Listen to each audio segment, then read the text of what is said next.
space. A wondrous realm where heroes are forged. A place of peril and adventure and... I can't do this! Okay, cut! And now it's time for the Cartoon Connoisseur Theater Podcast. This is Frederick the announcer, who is being handsomely paid in food and is wonderfully eating it right now. And I am here to introduce you to Ubernerd 527. And now here he is, Ubernerd 527. Hey, Arcaders, it's Ubernerd 527 and... Danny, the UltraSonic player. And we're both here recording an episode of the Cartoon Connoisseur Theater Podcast, the podcast where we get together and talk about all things animated, whether it be TV, movies, video games, or we even talk about comics maybe sometimes, and sometimes we even talk about web shows as well, so we're all kind of in the mix here. Now, before we get started, several things we want to do. First, we want to apologize real quick. If you're hearing noises in the background, or if you're hearing music or anything like that, that is because we're doing some guerrilla recording right now. Yep. So we are in the middle of a restaurant, so we're going to be doing kind of a slightly a dinner cast, if you will. Yeah. But we wanted to get a fresh perspective on what we're going to be talking about today. So that's why we're in the middle of this. So again, I apologize for any music that's in the background, or any voices that you hear, or any noises that you may hear as well. But unfortunately, that could not be helped, okay? Now, today's subject for our podcast is something very, very special to myself, and of course, Danny, the UltraSonic player. We are talking about an animated movie. Now, last month, we talked about two animated movies, the Peanuts movie and Zootopia, with my Uber mom. And I think it turned out really, really great, and I wanted to do it again, and then I remembered that the end of April came a movie that I have been waiting for a very, very long time, and that, of course, movie is Ratchet and Clank. And because I'm a huge video game fan, Ratchet and Clank has been a video game that I really, really enjoy. So, on the episode today, we're going to be talking about Ratchet and Clank. Now, first, we're going to start off with talking a little bit about our histories with the video game and kind of give you a little bit of background of what we know about the video game. Then, we're going to do a spoiler-free review of the movie. And then we're going to go into a little bit more spoilers near the end. So that way, you can go watch the movie yourself and come back if you and then listen to the rest of the podcast, okay? So, let's start off with our history with Ratchet and Clank, the video game. So, Danny, why don't you tell us a little bit about your history with Ratchet and Clank? Well, for me, my history is actually a pretty short one, because for me, my first and only real exposure to Ratchet and Clank was the original 2002 game for the PlayStation 1. That's right, folks, the original PlayStation. But even though that was the only game I played, it was an amazing and just all-out fun game, you know, because it had just a perfect mixture of platforming mixed with third-person shooting and some really cool, wacky cartoon-like action going on. So it was really the kind of game that harkened back to some of the classic platforming games where it's a lot of fun, a lot of action and adventure, but it didn't take itself too seriously. Mm-hmm. I agree. And just the idea of being able to switch between these weapons and the way you would select them, especially if you had them on hand, the way they would just come out, somehow appear and just all of a sudden just like the way it would almost assemble itself was just so cool. Like those cool little animation things. And of course, come on, let's be honest. Who doesn't want to take a really cool looking wrench and beat up bad guys with it? I mean, come on, that's just that's hardcore right there. Mm-hmm. I totally agree with you. Now, for me, Ratchet and Clank has been a series of video games that I didn't want to get into at first, but slowly but surely, it kind of gravitated. I kind of gravitated towards it. I actually did not play Ratchet and Clank till very late in the game. In fact, I didn't even get a PlayStation 2 until pretty much right before Kingdom Hearts 2 came out. Once Kingdom Hearts 2 came out, I had my PlayStation 2. I had Kingdom Hearts 1 already beaten and ready to go. And then, of course, I had to get Kingdom Hearts 2. Yep. In fact, actually, I had actually bought the first Kingdom Hearts game because I didn't own a PlayStation 2. My father was a youth minister, and the youth group had a PlayStation 2. And my mom actually worked at the church, and on Sundays I would go help her out, and a lot of times she'd kind of let me go and just do my own thing for a little bit. And I actually bought Kingdom Hearts, and I would bring it to our youth room and just sit there and play it on my off times, so that I could actually play through the game, which was really fun. But we're not talking about Kingdom Hearts. We're talking about Ratchet and Clank. So I didn't get Ratchet and Clank until I was out of high school and into college. So this was kind of around 2004, 2005 that I started playing PlayStation 2 games. I started off with some games that I really wanted to play, like Jak and Daxter, Kingdom Hearts, games like that were on the PlayStation 2. And then I started kind of wondering about this Ratchet and Clank and what is this all about. Now, I couldn't tell you what the first game I played was, because I to tell you the truth, I really don't remember what the first game was. I don't remember what the first game I ever played, Ratchet and Clank, was.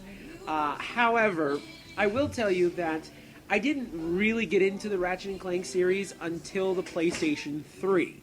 Now, again, just like with the PlayStation 2, I didn't get the PlayStation 3 till very close to the end of its lifespan.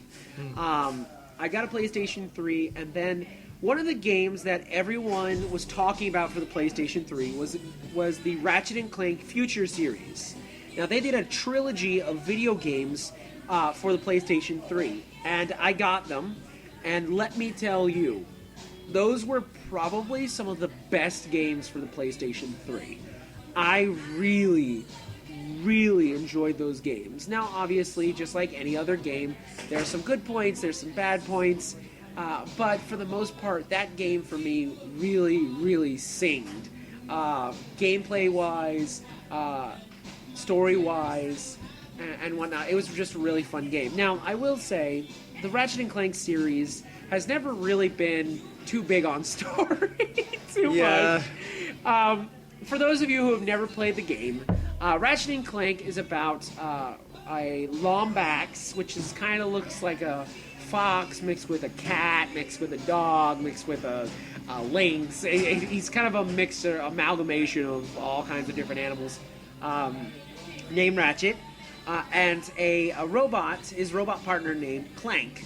And for most of the game, Clank actually kind of attaches to your back and kind of looks like a backpack, and you just kind of run around with him. And now the core of the video game series is it's kind of a third-person shooter mixed with a platformer. So very similar to Mario 64 and Jak and Daxter and Kingdom Hearts. Yep. Where you have some platforming elements. And for those of you who don't know what that means, platforming is just a fancy term for like jumping from one thing to another, getting from point A to point B, while going through like a lot of different traps, pits, stuff like that. A good example of that would be games like Mario Brothers, Sonic is a platformer, different games like that. Now, this mixed that platforming genre, which was coming kind of back, that 3D platformer with third-person shooters. And third-person shooter games are games where you look over the shoulder of the character that you're playing, and you can target games like Gears of War and Resident Evil and Mass Effect. These are all third-person shooters, so these are some good examples of that as well. So it mixes these two games into one, and the other fact that it is a game that plays pretty much like a Saturday morning cartoon. Pretty much. It's pretty much a Saturday morning cartoon. There's no real story meat until you get into Ratchet and Clank Future. There's really no story meat. There's not really much character development or anything like that. It's just go in, guns a-blazing, pun intended, and just shoot up as many bad guys as you can and get from one place to the other. and just go to different you go to different planets with different things, just seeing all kinds of different aliens and robots, and it's just a fun turn off your brain and have fun game, right? Yep. And one of the things I love about the Ratchet and Clank series is its weaponry. Oh yeah. I love some of those weapons. Those weapons are so cool and so imaginative. And there's a kind of a mix of like more serious weapons, and just flat out silly weapons. Yep. So there's a good mix of stuff in there. Now, again, my favorite game in the series was the Ratchet and Clank Future games, which added a lot to the Ratchet and Clank games. Like, for instance, I don't know if it was in this specific series that they added this, or it was in before, but you get to level up your guns. So the more you use a gun, the more powerful it gets. Yeah. So you can do all kinds of different things. You can bring it up and make it even better.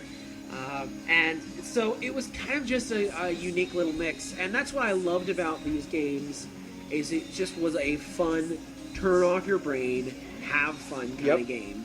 Yep. And I just really loved it. And one of the things I also loved about the game was it brought a lot of voice actors and actresses that I absolutely adore into the game as well. And we'll talk a little bit more about that when we actually talk about the movie. Yep. But if you haven't played Ratchet and Clank, I highly recommend it. There is a HD collection out for the PlayStation 3 where you get the first 3 games. But if you've never played it before and you have a PlayStation 4, they do have a game out now that is basically playing through the movie, which is kind of a retelling of the first game. So if you start off with Ratchet and Clank for the PlayStation 4, you're not going to miss much. But if you want to go back and have a nice nostalgia trip, definitely pick up that collection. You can get it pretty cheap now, used, and you can get it like for less than $20, I think. So I highly recommend it. Now, I've talked for a while. So we're going to get into our spoiler-free Ratchet and Clank review.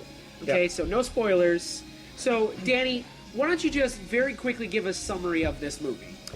Well, the best way to summarize this film is that it is just a fun, just a fun, comedic, slightly over the top, but all in good taste movie. It doesn't take itself too seriously, and if you are a fan of the games, then you will love this film. Right. I mean, that's the best way I can summarize this film. All right. Let's talk a little bit about the movie. First of all, let's talk about the voice actors. Now, we talked a little bit about that when we talked about the games, how they got a lot of really good voice actors and actresses to come in and play these characters. And one of the things I love about this movie is that they got as many of the original voice actors as they possibly could. Yep, they did. Including James Arnold Taylor as Ratchet, and your favorites. That's right, ladies and gentlemen. David Kaye. Yep, that's right. If you just heard it, that is the impression of Megatron, specifically Beast Wars Megatron, for those of you who are fans of that saga. Yes. Yep, which is funny because the very same guy who does Beast Wars Megatron also voices Clank, which is kind of funny because when you hear them, you couldn't think of two more voices that are very different, but yet David Kaye can pull it off. And again, and of course on one of Rob Paulson's podcast episodes, he pretty much does it right then and there. And that was the first time that I actually had heard that, yes, he does do the voice of the robot, Clank. Yeah, and I think for the voice acting cast, I really kind of enjoyed them. I don't think for the most part I was ever disappointed by the voice acting cast. I think both you and I agree that the stars of the movie, though, are James Arnold Taylor and David Kaye. Yes. I think they really stole that movie. They really did. And James Arnold Taylor is a voice actor that I've been following for a very long time. He was not actually the original voice actor to play Ratchet. In the first game, he was played by Mikey Kelly. And then after starting with the second game and moving on, he played Ratchet and Clank pretty much since that second game, and I really love him as Ratchet. I can't see anyone else as Ratchet now. No. Even when I went back and played it in the HD collection, I was like, "Who's that guy?" Yep. That's not like Ratchet. Yep. But anyways, let's talk a little bit about James Arnold Taylor, because I really like this voice actor. He is so awesome at what he does, and not only that, but he understands the fan base. He really does. He understands, as most fans, voice actors do. But yeah. And he's definitely. I've met a few of my voice acting heroes. Rob Paulson being one of them. I've met him. He is a very cool guy. And I got his autograph. He signed my Bravo Man webcomic book, which I absolutely love. And for those of you who've never heard of Bravo Man, don't worry, it's fine. But look it up on YouTube; they're really funny. But anyways, he's one of those voice actors that I would really love to meet this guy, because he has done so many characters. Not throughout my childhood, pretty much, Yeah, essentially. From characters like Johnny Test to Ratchet to he did Fred Flintstone. You know, Fred Flintstone, for crying out loud. He did. Oh man, he's done so many. But I think the one role that he's known for the most, that he's very famous for, is Obi-Wan Kenobi from the Clone Wars series. Now, I love Clone Wars. Yep, me too. I was a little afraid when I saw the first movie. Yeah. But I think the reason why the movie and pretty much the first season of the show was a little bit is because they didn't really know who they were targeting, what audience they were targeting. Yeah. They were just kind of experimenting. Yeah. And even though it still didn't kill my love of Clone Wars. Yeah. I think that one of the breakout stars from that show is definitely James Arnold Taylor. Yep. He did Obi-Wan Kenobi, and I just really enjoy him as Obi-Wan Kenobi. He gets that dry wit that Obi-Wan has, and that also kind of that commanding, almost presence that Obi-Wan has. Yeah. And also kind of that friendliness as well. He's a friendly guy, but he's such a great voice actor. He really is. And to hear him, I remember one of my favorite things about Star Wars weekends here in Orlando is I got to see him do a show called Obi-Wan and Beyond. And Obi-Wan and Beyond was this kind of like one-man show where he would get up and he would talk about voice acting and how voice acting was and the process and kind of how to do this. And then he went into this whole thing where he did 100 voices. And going from one voice to the next, and he did 100 voices right there in front of you, and your mind was just blown on how many voices he's done, and he's done a whole span of different characters. Many. Tidus from Final Fantasy X, and so 100. I mean, he's done Tidus and Johnny Bravo and a whole bunch of a slew of other characters. He's been in video games and movies and television and commercials, and he's done it all. Yep.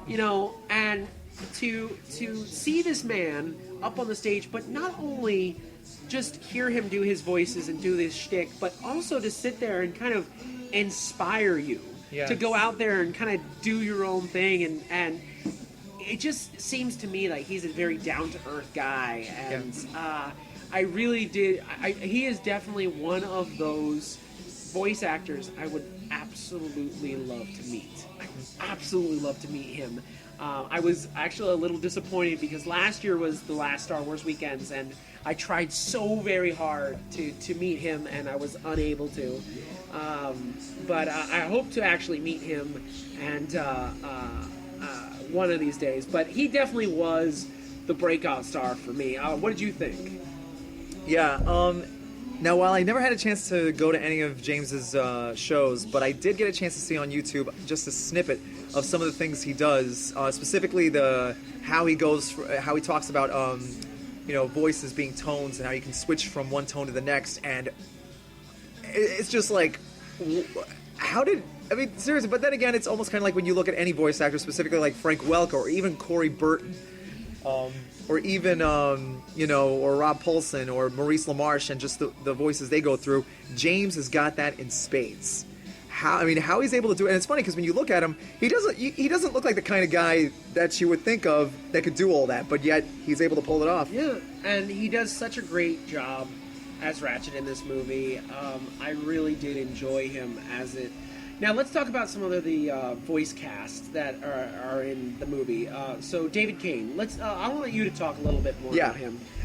With David Kay, basically his portrayal of Clank, and again, since I have not heard any of the other, since I haven't really heard any, aside from the time in which he did that thing on Rob Paulson's podcast, I wasn't too familiar with the character Clank because again, the game I played, he didn't talk. But when I heard him do it, and then and I'll never forget hearing him on Rob Paulson's podcast when he did Clank's voice, and then going back and hearing him in this film, he hit like James, he hit all the right chords, he hit the right nuances, everything that fans recognize about Clank, you're going to hear that right here in this film. Definitely. And that really is a credit to both David Kay and even the writers, and because clearly the writers knew, they obviously understood this character very good and just allowed David Kay to just let loose, and it showed. It really, really showed. It did, and they even had some really big names in this movie too, like for instance Sylvester Stallone. Yep. And Paul Giamatti and John Goodman, Rosario Dawson was in this as well. And I don't think I was disappointed by any of the voice actors or actresses that was in this movie. No, not at all. I think that all of them did a very good job, but I really think out of all of them, those two were probably the best. Yeah, they were hands down. James and David both they owned it. They carried that film. Which that's another thing too. I mean, because normally when you think of these animated films, you usually put the stars in the starring roles, right? And you would probably have somebody else do Ratchet and Clank's voice, who though I have no idea. But the thing is, yeah, on the one hand, putting those names even in those lead roles would work on the surface. But the thing is, aside from very few exceptions, there aren't that many big names that would be able to play the animated characters the way we fans like, and by extension, be able to carry the film in a way that fans will enjoy. Right. It's not a name in front of the kiosk, which I kind of enjoyed. I also want to give a very quick shout out to Jim Ward, who played Quark, Captain Quark, who's been... I think he's been Captain Quark for most of the Ratchet and Clank games, if not all of them, and he does such a good job in that role as Captain Quark. I just really enjoyed him as that character so much. So, for those of you who have not played the games, this is a retelling of the first original game, and to tell you the truth, and I think you agree with me, this sticks very, very close to the original video game. They don't stray very, very far from the actual first game. And I think the coolest fact about this movie is that this movie and the game that came out for the PlayStation 4 at the same time were actually developed at the same time. Yeah. So they actually used a lot of the models, the CG models that they used for the movie, they actually used for the video game as well, and vice versa. Yeah, that's pretty cool because usually, when you think of video game tie-ins with movies, there's usually kind of like there is a little bit of a disconnect at times, but again, because we're dealing pretty much with a video game property, anyway, that's pretty. That works because that means that both the developers and the filmmakers are both pretty much working together. Yeah, working together. Pretty much either, I don't know if the word is in sync or just in simpatico with each other, where they're just able to work on the same page. And I wouldn't be surprised if behind the scenes they may have traded ideas. Right, and the people in charge of this movie were Sony, was PlayStation. Okay, well there you go. And Insomniac Games, because you saw their logos at the beginning of that movie, and at the end of it as well. So I really think that they tried very hard to keep this as close to it as you can. All right. Now, would you, Danny the UltraSonic player, Yep. would you recommend this to a person who has never seen this game or never even heard of this game? Well, unfortunately, not so much. Okay. And I'll tell you why. Because as fun as the movie is, and it's loads of fun, but the thing is, the story and the characters will only really begin to make sense if you have played the games and are a fan of the character. That being said, though, that's not to say that there isn't, by nature, that's not to say that there isn't, that you can't, put it, go and watch this movie cold and not get an enjoyment out of it. But in my opinion, and again, this is only my opinion, unless you're a fan of the games, the characters and the story setting and everything, it's not really going to make much sense. Right. And you might feel like, okay, what is this movie about and whatnot. So really, I mean, to me, I see it more as a love letter to the fans, and the best kind of love letter. Right. Kind of like as Disney's Wreck-It Ralph was a love letter to the old nostalgic and the classic video games, and believe you me, that was another one. Right. But unlike Wreck-It Ralph, this one doesn't have too much of a jumping on point for audiences who are not familiar with these characters. Right. With Wreck-It Ralph, you don't have to be, but with Ratchet and Clank, you do. This was a movie made for fans. Yeah. And fans of the video game. However, I do also think, though, if you have a small child in your life, if you have a child, any kind of kid, I think that they will enjoy this. I think that this is a movie. Now, my opinion is pretty much along the same ways. Although, I wouldn't recommend this to any kind of movie connoisseur. Like, if you're a movie connoisseur that wants to sit down and think about the movie and ponder the mysteries of life. Yeah, and then try to look for the deeper meaning. Right. This is not that movie. No, it's not. This movie is like a lot of movies that I enjoy.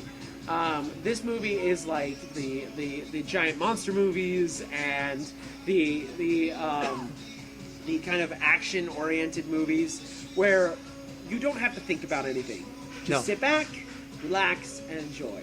Yep. I think the best part of this is it's like seeing a Saturday morning cartoon in theaters. Pretty much, and the best and it's the best kind of Saturday morning cartoon where you can just sit back and be entertained and just and just enjoy. Yeah, and one of the complaints that I heard from critics about the movie was that it was corny, that it was very like jokey, but you knew where the jokes were going. And my after reading this, my reaction was, have you guys played the game? Apparently not, because I mean, going back to what I said before and what you said too. Right. Again, unless you're a fan of these games and have played them, you're not really going to get an understanding of what the characters are or even what the jokes even mean. Right. Fans will get it, but the outside audiences, not so much. I think if you're a kid, you're going to love this movie.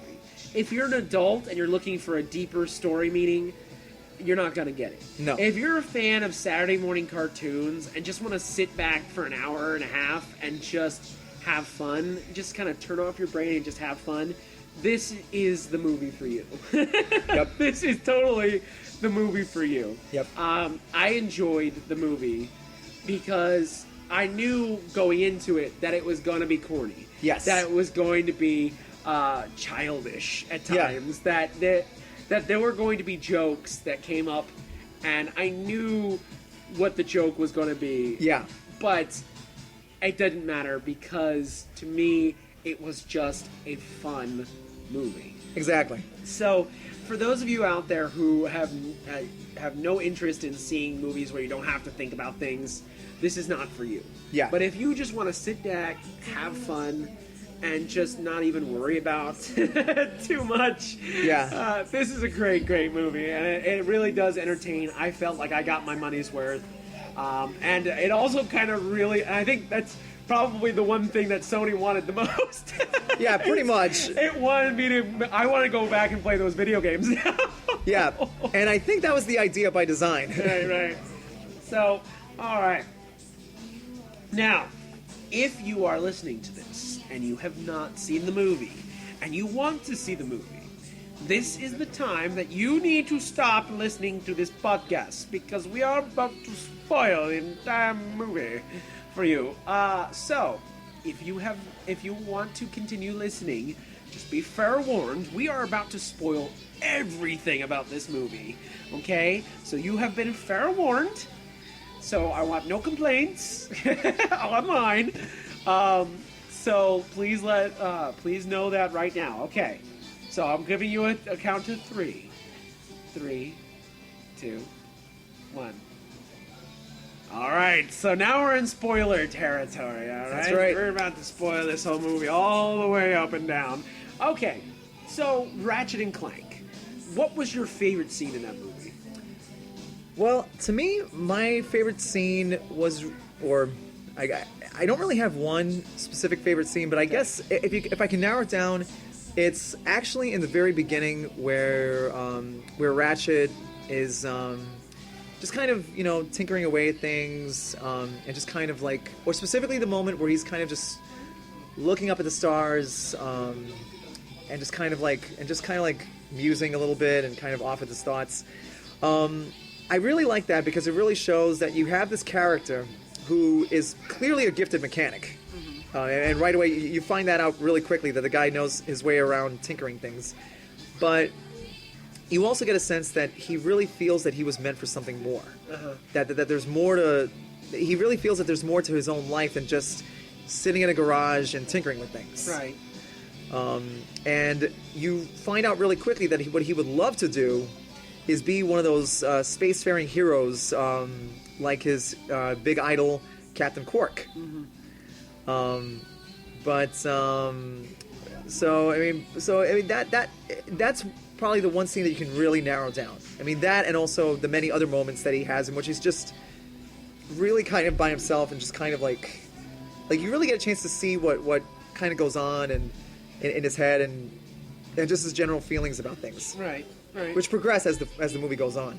Right. And just to talk a little bit about I think probably my favorite scene in the movie, probably my favorite serious scene has to be the moment when he goes for the Ranger tryouts and he gets kicked out and literally gets told, no. And gets told by his hero, no, you don't have what it takes to be a hero. And he just goes back to the garage, and the guy is there who's kind of been kind of like his father figure, I guess. Yeah. He wasn't in the original games as far as I remember. But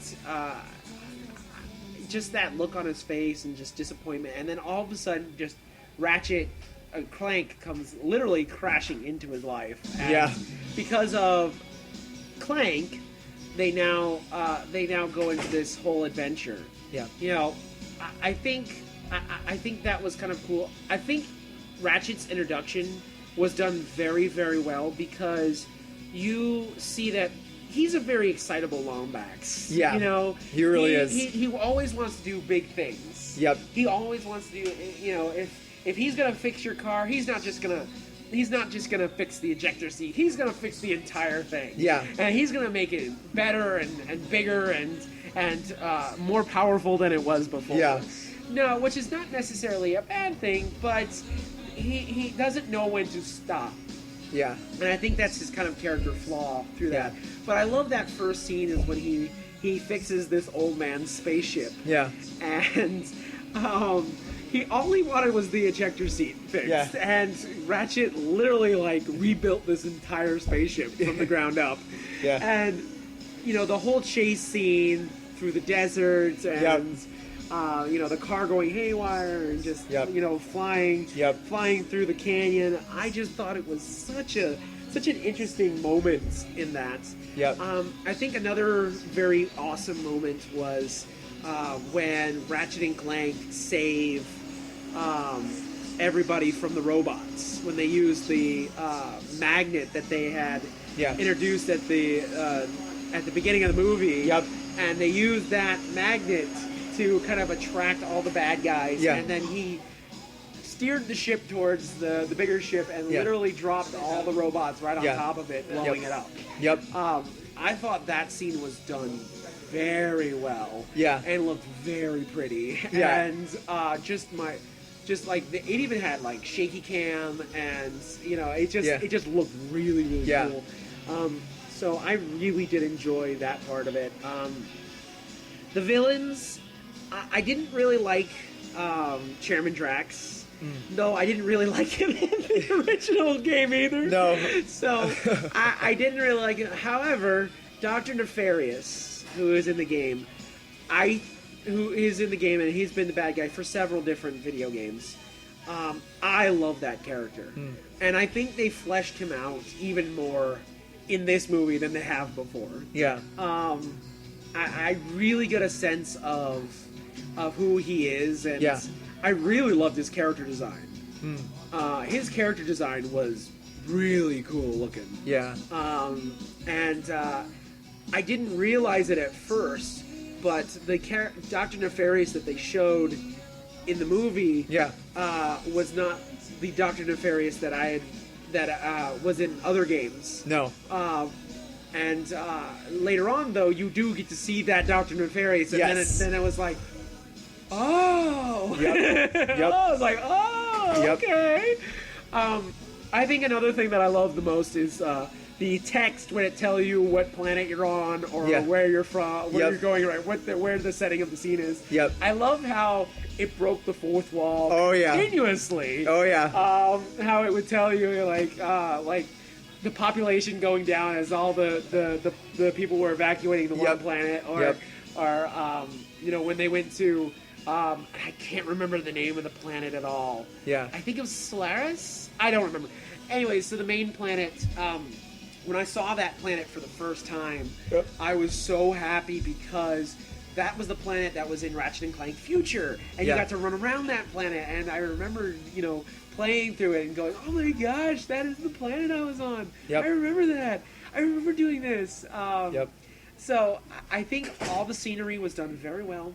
I think all the character models looked spot on and almost very, in a weird way, almost very realistic. If you really like the clothes, you could see the folds and the seams and the just every little piece and part of it. And I kind of really enjoyed that about that movie.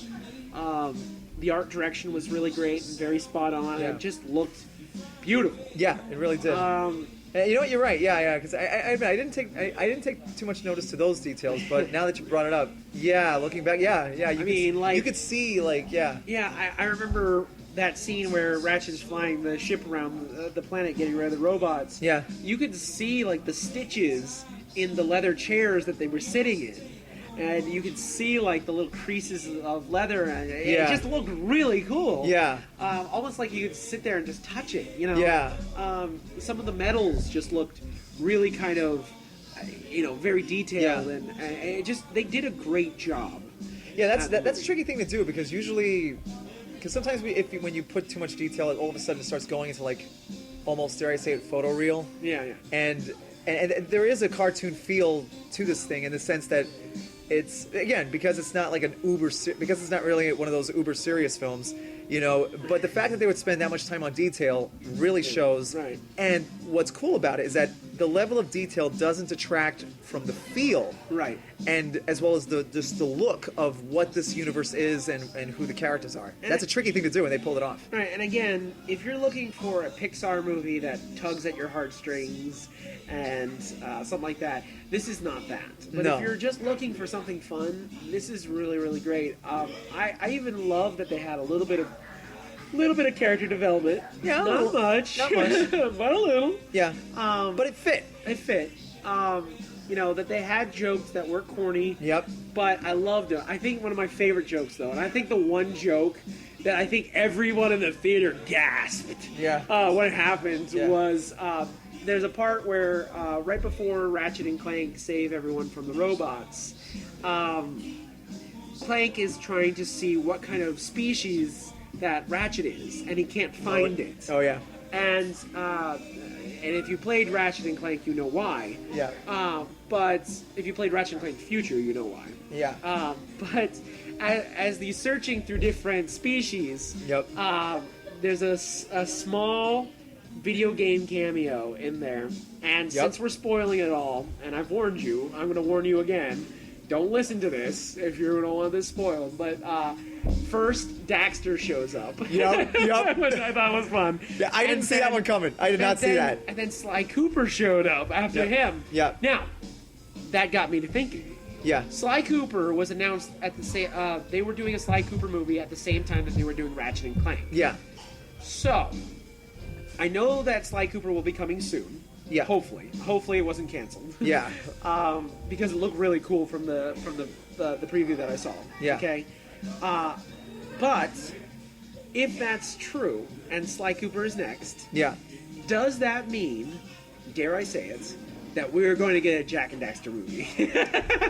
See, I mean, for me, also having played the first Jack and Daxter film, that would be great, especially considering what kind of character Daxter is, and from what I do know about that character specifically, you'd have yourself like a buddy comedy. It's like it'd be like one of those action comedies where. What's the word? It's like specifically one of those buddy comedies where one character's just like the. I mean, I don't want to say. I don't want to say. It's a buddy cop movie where one of the characters is a little bit more straight laced, and then you have the other one who's just a zany Chris Tucker, Chris Rock type guy, who's just all over the place but chews the scenery and steals the show. I mean, Jack and Daxter was one of the best adventure games almost on par with, and I know I'm probably gonna get flack online for this, almost on par with The Legend of Zelda in my opinion. Jack and Daxter was done so well. All three games were done so good, and yeah, I do know that The Last Frontier and games that they tried to do afterwards weren't as good. Yeah. Although I will say that Jack X is probably one of the best kart racing games under Mario Kart, and I don't care if I get flack for that. Yeah. Because that game was really, really cool. In fact, they have Ratchet and Clank do have a vehicle in that. You can actually play Ratchet and Clank in that game, so that they make a cameo in the game. But anyways, they've actually made cameos in Ratchet and Clank. Have made cameos in Jack and Daxter, and Jack and Daxter have made cameos in Ratchet and Clank too. So, and then of course them meeting up in the Move Heroes, and then also fighting in PlayStation Battle Royale. Yeah. But if they made a Jack and Daxter movie, if they announced that at E3 this year, I'm probably going to squeal. Yeah, I wouldn't blame you. I mean, granted, nothing's really set in stone, and I guess we'll just have to wait and see how both Ratchet Clank and Sly Cooper do in the long run, and I think that'll probably determine specifically what if they'll decide to do it. Right. But then again, with Jack and Daxter, the possibilities are endless. I mean, they don't even have to do necessarily a full-fledged movie or even an animated series. They could just do like a series of shorts. Yeah. To where because again, like I said, going back from granted, I only played the first Jack and Daxter game, but the few scenes that I saw with Daxter, the guy just comes across as being that smart aleck, wisecracking sidekick that he's annoying, but on the other hand, you couldn't get the job done without him, and whatnot. So I mean, it's just again, the possibilities are endless. Whether or not we'll actually see those plans come to fruition, or ideas come to fruition, well, that's a whole other story altogether. But again, worst case scenario, even if that was just done as a little Easter egg to the fans, that's fine by me. Okay, now I looked up some information while you were talking. Yeah. Now, according to this, Sly Cooper's movie is actually supposed to come out sometime this year. Okay. Now, I've not heard anything on this movie yet. In fact, I don't think there's been a lot of I don't think there's been a lot of noise about this yet. Yeah. But kind of the Ratchet and Clank movie kind of got... people were wondering about that movie for a long time, and finally Sony was like, well, it's coming out this year. So... Okay, well, I think in that instance that they might have decided to play things close to the chest to where they don't really reveal that much information until they feel it's time. And I guess they're kind of following the same formula that Lucasfilm did with Star Wars, where you don't really get much information until they decide to put out the info. Right. Which is a very tricky thing to do, because in a world where Facebook and Twitter and Instagram are pretty much rule the world, that's a very tricky thing to do. Right. But again, the fact that they would play things close to the chest, I think in a way that really works. Because how many times do studios tend to put things out and usually tend to kind of shoot themselves in the foot by putting out too much information? Right. By putting out very little, I think that's actually a good move, because then that will naturally generate speculation. Be like, okay, well, what's this going on? What's this about? Right. And then they can put out the information at their own pace. Right. I just looked it up. I just went to the actual official Sly Cooper movie website. Yeah. Wow. And they said it's coming out this year. Okay. According to what I've found on Google, and again, take it or leave it because it's the internet, there's only one person who is cast, and that's Ian James Corlett. Oh, okay. Another Beast Wars alumni. So he's pretty good. Yeah. So he's the only one confirmed for the cast right now, so we'll see. Okay. I do think that if this is coming out this year, if this is true that this is coming out this year, we will probably, if not likely, hear about this movie probably at E3. I think that's almost a given. Yeah. I think that we're gonna hear about the movie at E3 today, this year. So, well, we're gonna see. I'm kind of excited. It's gonna be made by the exact same people who did Ratchet and Clank. Okay, so that works, because that's another thing too. If you have the right people who are intimate with with the material, and they get it, they get the ethos, they get who these characters are, then again you're going to have a good set of movies. Now, going back to what we said to what we've been saying ad nauseum, are these films for everybody? Probably not, but it is definitely for the fans. If you're fans of these games, then more than likely you're going to enjoy Sly Cooper just as much as you'll enjoy Jak and Daxter. Of course, granted, we still have to see a teaser, and whatnot, to really get a feel for it. But if it's the same people who worked on Ratchet Clank, then it's in good hands. Yeah. And like I said, I wouldn't be surprised if Jak and Daxter was also announced this year at E3. And if it is, I might have a heart attack. Whoa! I might have a heart attack, because that's one of my favorite games on the PlayStation. Was that Sly Cooper? I did enjoy. I do enjoy the Sly Cooper games. I've played all of them. I did enjoy. I did enjoy playing them, and I've played through every single one. And again, it's another really, really good game series, and I'm glad that they're getting movies. So, video game movies have had the dubious distinction of being bad. But unfortunately, I think that this is I think this is another video game movie that we can actually put now in the good category. Yeah, I think this movie was done very well. Is it for everybody? No. But if you're a fan of video games, if you love Saturday morning cartoons and just movies that you can just turn your brain off and enjoy and love, just for pure entertainment and nothing else, this is definitely a movie for you. this is definitely a movie for you. Yeah. So, anything in closing about Ratchet and Clank that you want to add, or anything else you want to say about Ratchet and Clank?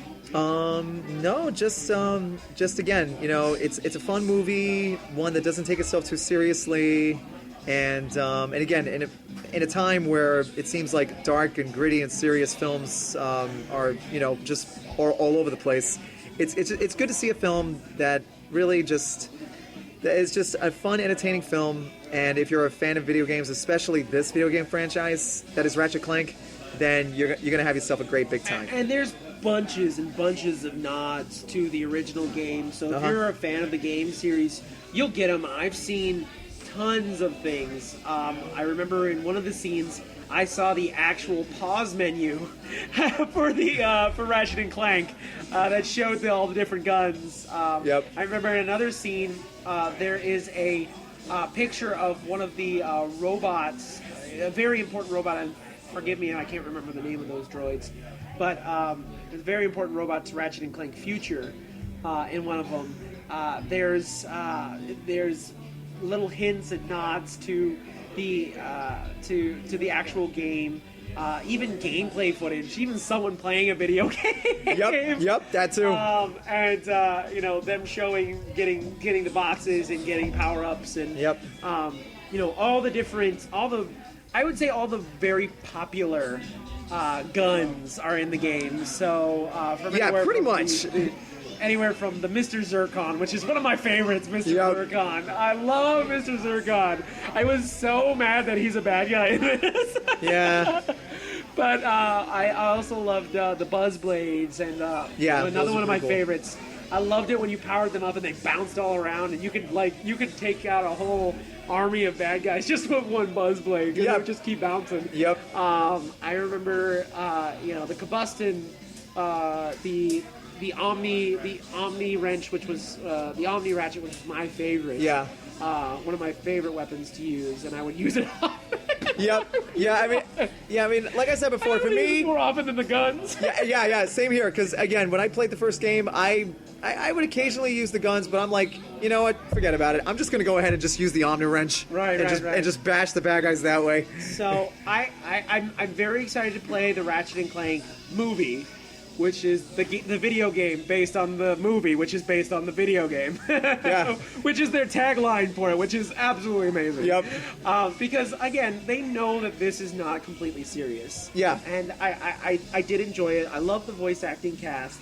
I wasn't really...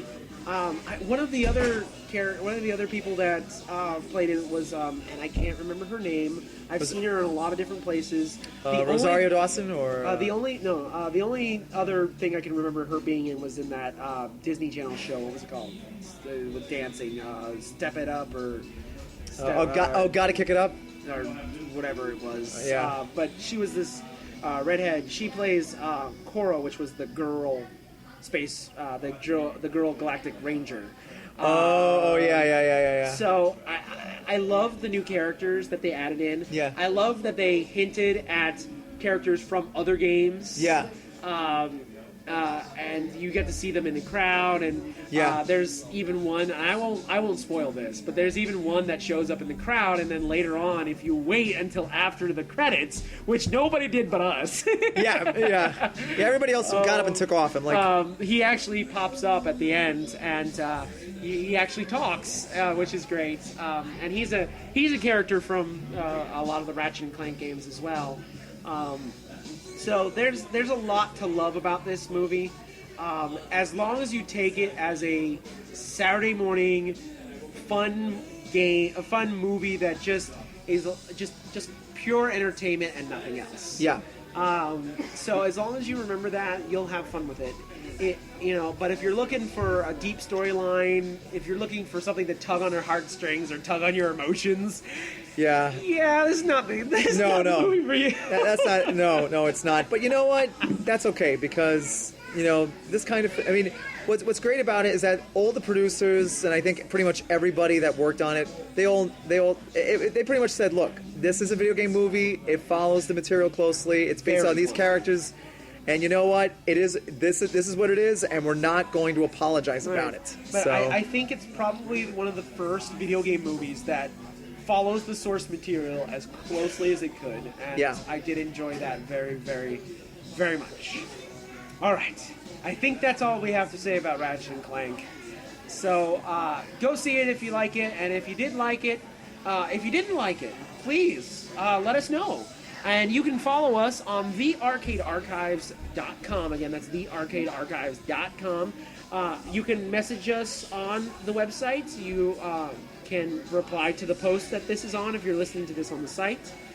If you're listening to this on YouTube, you can always comment below and let us know what you thought about the movie. You can also follow us on Twitter at Arcade A Network. Again, that's at Arcade A Network. Or you can follow me specifically at Tails FT Game Grid. Again, that's at Tails FT Game Grid.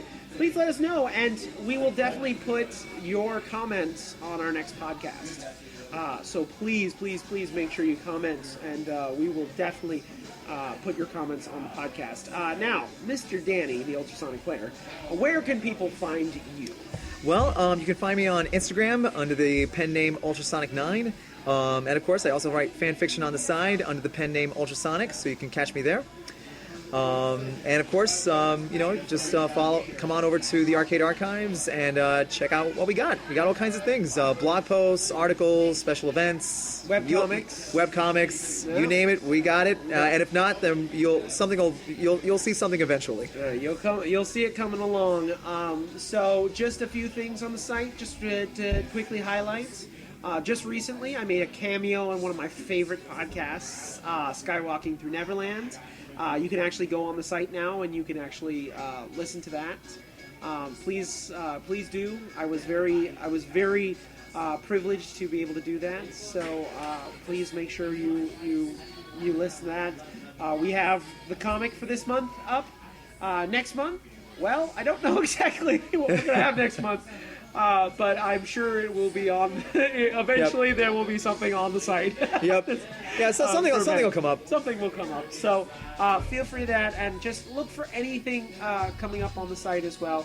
You can also follow us on Instagram at the Arcade Archives Network.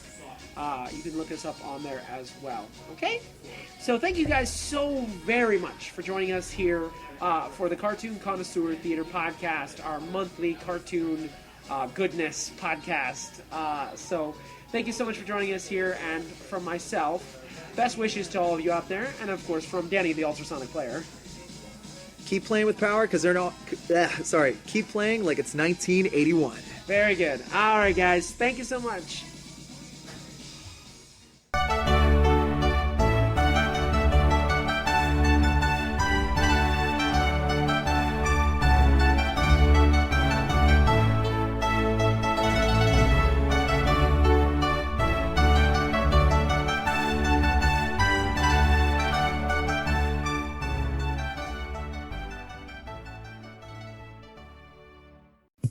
Thank you for joining us for this Arcade Archives Network video. If you like this, please make sure to subscribe to this channel and leave comments below. If you would like more, please go to thearcadearchives.com or zowie.com.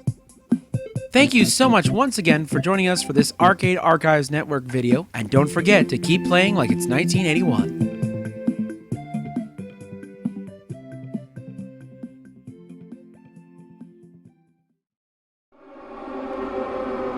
Message from headquarters. This is a Rebellion production and is part of the Arcade Archives Network. That is all.